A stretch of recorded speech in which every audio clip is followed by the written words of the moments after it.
What's up guys, welcome back to another video. Nothing crazy today, just thought I'd, take a second. Maybe you guys ask me some questions, maybe I could drop some knowledge on you, or maybe I could just utter some nonsense. If you guys are new here, I make sneaker videos, bread getting videos, stuff about my life, or really whatever I want to make in the moment. And in this moment, I'm going to answer your questions. Without any further ado, let's jump in, shall we? Sheldon, can you put like a little water droplet type of thing? Let's jump in, shall we?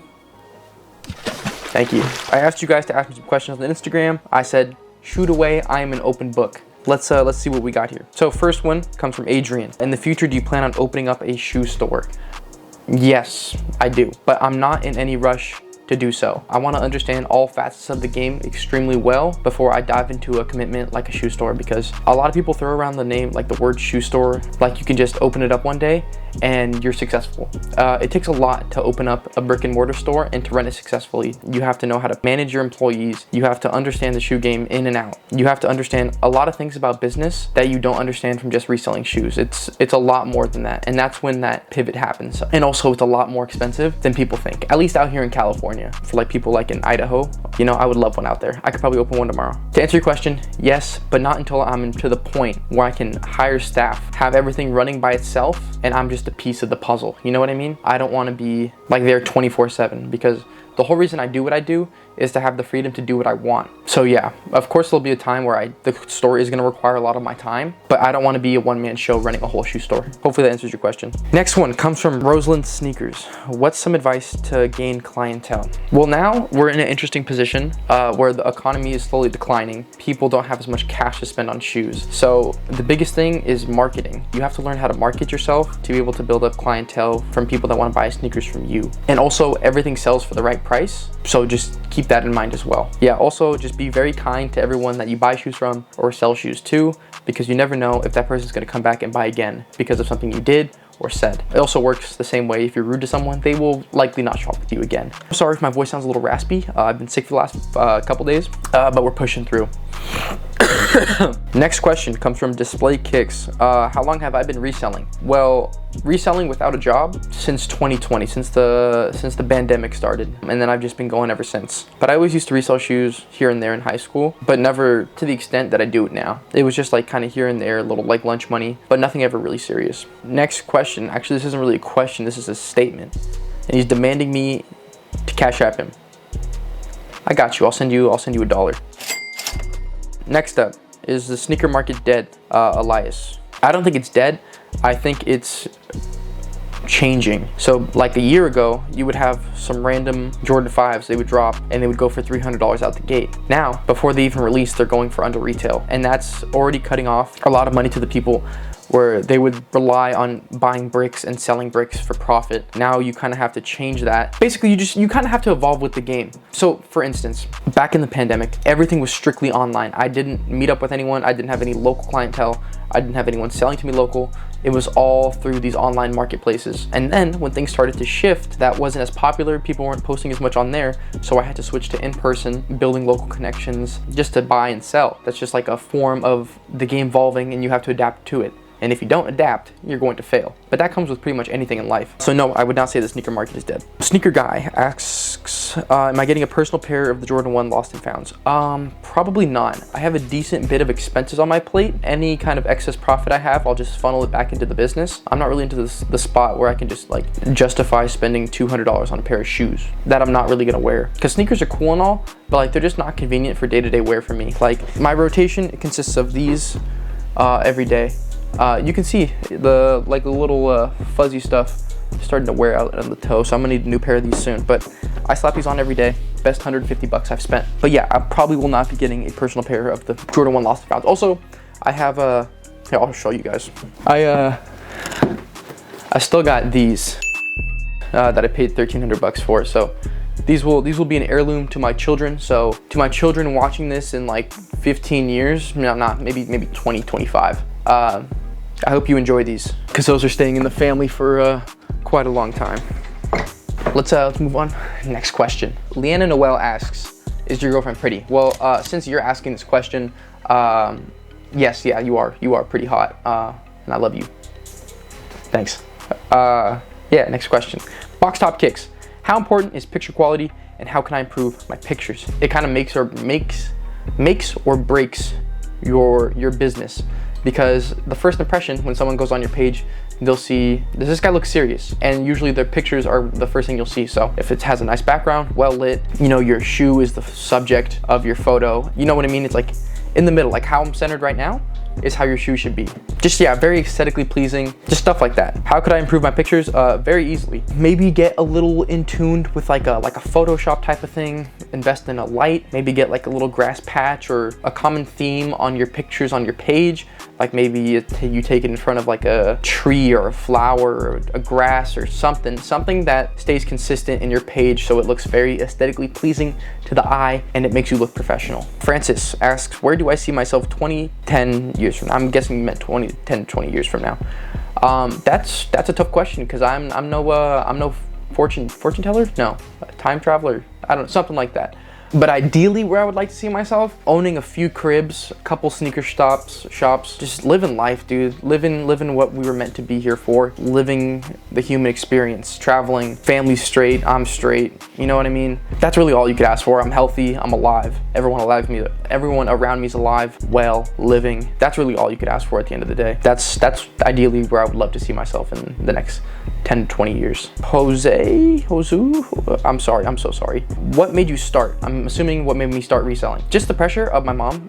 She was like, get a job or I'm gonna kick you out. And I was like, I don't wanna get a job. So I started reselling. And then I charged her some bread, and then I gave her some bread. And I was like, bet, let me do this. So yeah, it kind of just spiraled out of control into a business somehow. But yeah, that's how it started. I didn't want to get kicked out of my house, so started reselling shoes. And now we're here and I'm talking to a camera. Funny how life works. Kaylee Sneakers asks, how do you buy shoes more consistently now that it's holidays coming? It's hard to buy DS. Well, luckily I'm in the position where my Instagram page is on the bigger side, so I constantly have people buying and selling from me, so I don't really have to worry too much about where my next inventory batch is gonna come from. If I wasn't doing Instagram, I would definitely be at like every local event I could. And if I'm big enough to the point where traveling makes sense, I would be traveling to sneaker shows, buying as much inventory I can, sell it off, and then rinse and repeat. But yeah, I don't know. That's kind of where I'm at. Dazzlin Kicks. How did you learn the used market? It's hard for me to move used and know how well to pay. Used market is definitely a lot of trial and error. You're gonna buy things that are gonna move quick, and you're gonna know to buy that again. And you're gonna buy things that don't move quick, and you're gonna know to not buy those again, or buy a lot lower so you can move them quicker. So it's a lot of that, because I started selling shoes in 2020 full time. So I've had almost 3 years of experience of just selling used stuff. Brand new was never really my forte. So yeah, just a lot of trial and error, a lot of losing money, and also just a lot of research. Just looking up what shoes go for, checking out the sales volume on like eBay, the sold and completed listings and stuff like that. But yeah, just a lot of experience, trial and error, and research. Yeah, next question comes from Alexis.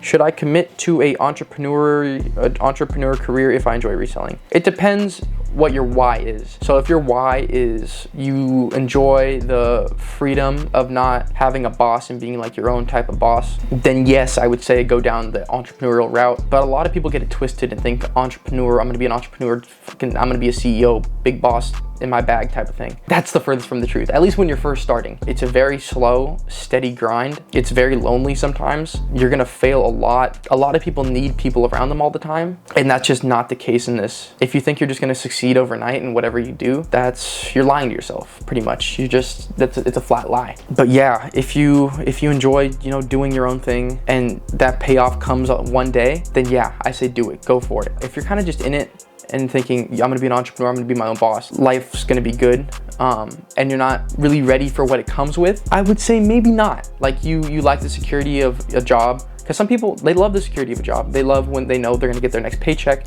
They love the community workplace brings, and they don't want the responsibility of paying workers, losing inventory, just stuff you don't think about, like paying for insurance, worrying about if someone breaks into something, you can clock out at 5 o'clock. Whereas if you have your own kind of thing going on, you don't really have a time schedule. You kind of have to manage your own time. Sometimes you might work 12-hour days, sometimes you might work 3-hour days. It kind of just really depends. I would just ask you, what is your why? And then once you answer that, you can kind of make your own decision. Start Kicks, my guy. How much money did you start reselling with? So after I got fired from my job because I wasn't showing up, There was a point where I was stupid broke in the span of me having a job, graduating high school, to me going into college and not having a job anymore. There was this little limbo period where I was stupid broke, and I would just go to like Plato's Closet and stuff, and I would try to find a little steal. I would pay for it on my Discover credit card.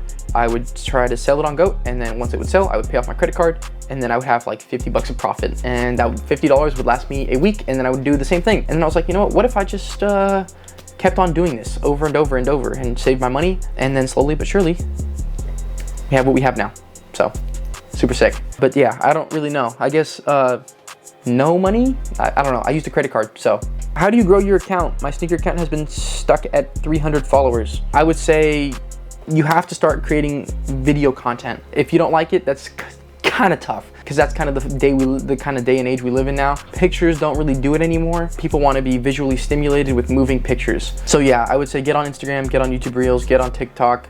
Not YouTube Reels, get on Instagram Reels, YouTube Shorts, and TikTok and stuff like that. Learn to market yourself, learn how to build a brand, document your journey, provide value, and post consistently. And you should be able to grow that 300 followers to a lot more, as long as you just stay consistent, provide value, be yourself. And yeah, that's pretty much it. In your opinion, do you think you can generally make more profit selling new or used sneakers? Well, from my experience, I definitely think I can make more money selling used sneakers. I have definitely a higher profit margin on used sneakers, but new sneakers are a lot easier to sell. So it's kind of a trade-off. So if you don't have as much clientele, used will be a lot harder to sell, whereas new, you might not make as much, but you will sell it faster. It's give and take. Next question. What was the first sneaker model you ever resold? Let's see, I think I have it in my spreadsheet. We gotta go back to 2020.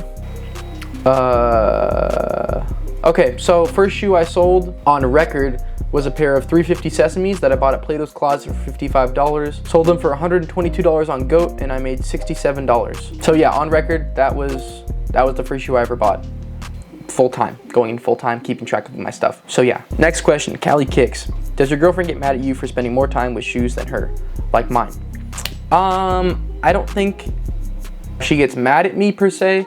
I just think she gets frustrated, because sometimes my mind is always like go, go, go, go, go. Like I'm always thinking about what I gotta do. I gotta ship this out tomorrow. I gotta do this, I gotta do that. Sometimes it's really hard for me to pull myself out of that and kind of just be in the present moment with her. So I can understand how that can be frustrating. But yeah, she doesn't get mad. She's definitely very understanding of what I need to do to accomplish the goals I have set for myself. And she also pushes me to get there. So I think that's really important in trying to select a partner, is someone that is willing to work stuff out with you when it's hard and pushing you to be the best you can be, even when times might be difficult and they're not getting the validation that they want in the moment. It'll come down the line. You just have to be patient. And a lot of people aren't willing to do that, but you know, it's tough out here. So yeah, that was a pretty solid question to end this off with. But yeah, hopefully that answers your question. If you guys like this, I wouldn't mind doing it again. Sometimes I like just talking. But yeah, if you guys have any more questions, leave them down below. I might answer them, I might not. I probably will. I answer most comments. But yeah, if you enjoyed the video, I'd really appreciate it if you guys could like, comment, and subscribe. Maybe even watch the video all the way through again. Maybe a third time, and a second time, and a fourth time. Second and a third. I don't know. Yeah, hopefully you guys enjoyed the video. Instagram's right there if you guys want to follow it. There's my personal page. I might drop a fit pic soon. Who knows? It's been a year, so maybe it's coming soon. But yeah, I'll see you guys in the next video. Hopefully you guys have a great rest of your day, and I'll see you guys in the next one. Peace. Gangin' her, slangin' her, lookin' nigga really getting checks now. Niggas hating her, no they can't say to get a bust down. Patience waiting, never too early tryna flex now. Diamonds swinging her, knowing that it's coming never back out. AP rollie out.